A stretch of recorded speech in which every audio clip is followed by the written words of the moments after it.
Wal-laili idza yaghsha, demi malam apabila menutupi. Kenapa disebut demi malam apabila menutupi? Karena ketika masuk waktu malam tertutuplah semua pandangan kita, kita tidak bisa melihat satu dengan yang lain.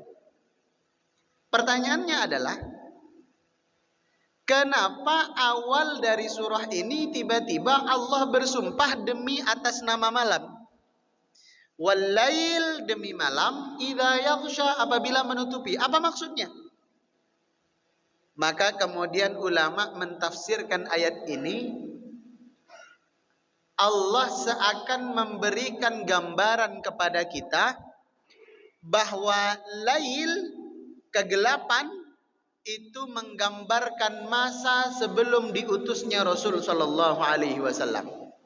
Itulah mengapa kalau ada acara, MC selalu membuka, mari kita bersolawat kepada Nabi Muhammad yang telah membawa kita dari zaman kegelapan menuju zaman yang terang benderang. Kan biasanya bahasanya begitu tuh. Template dimanapun MC-nya bahasanya begitu.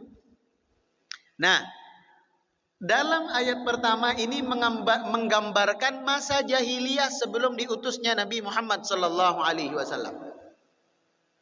Makanya jamaah, kalau kita belajar sejarah, bersyukur kita luar biasa atas diutusnya Nabi Muhammad. Bersyukur kita luar biasa atas lahirnya Nabi Muhammad. Makanya saya itu nggak habis pikir kalau masih ada orang yang bertanya, mengapa kita bergembira atas lahirnya Nabi? Apa alasannya?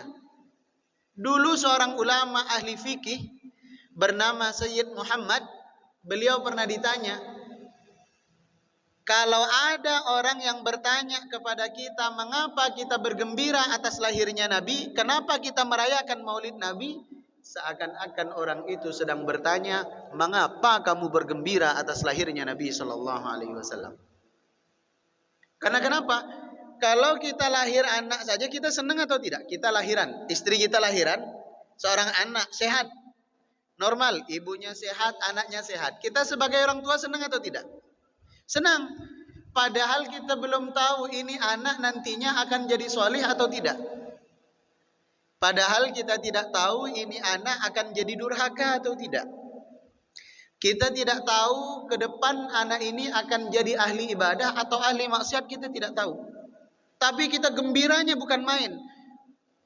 Maka yang harus lebih bergembira lagi atas kelahiran Nabi sallallahu alaihi wasallam. Kenapa? Sudah jelas lahirnya beliau itu adalah mengeluarkan kita dari al-lail, dari kegelapan jahiliyah.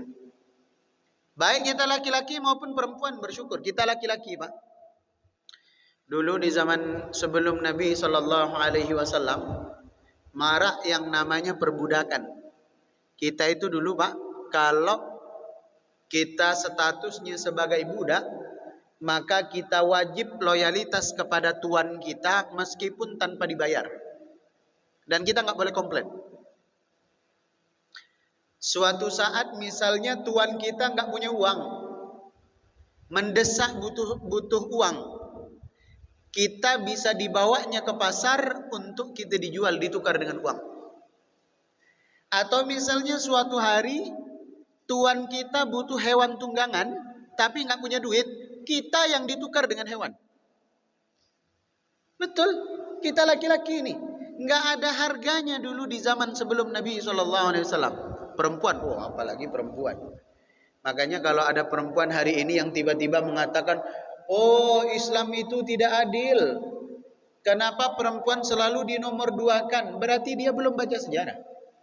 Justru Islam hadir itu untuk mengangkat derajat perempuan.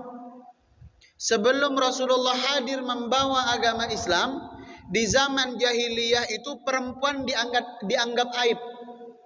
Makanya kalau ada suami istri, kemudian lahiran anak, ternyata anaknya perempuan, itu dikubur hidup-hidup.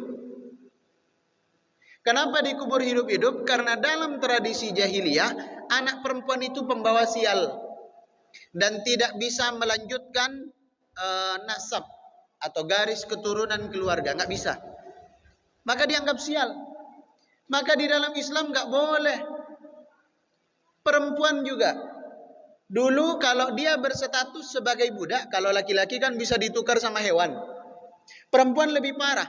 Perempuan itu kalau status dia sebagai budak, dia boleh kita gauli tanpa mesti dinikahi. Sampai sebegitunya. Bahkan dalam tradisi jahiliyah, kalau istri kita halangan, istri kita haid, itu dipulangkan ke rumah orang tuanya. Karena dianggap najis, dianggap kotor. Kalau orang-orang Yahudi, antara dua kemungkinan.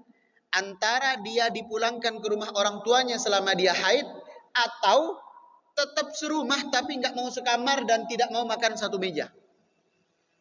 Sampai sebegitunya. Itu tradisi jahiliyah. Maka digambarkan dalam ayat ini, walaili idza yaghsha. Gelapnya kejahiliaan pada masa itu, idza yaghsha, sampai menutup hati nurani dan akal sehat mereka.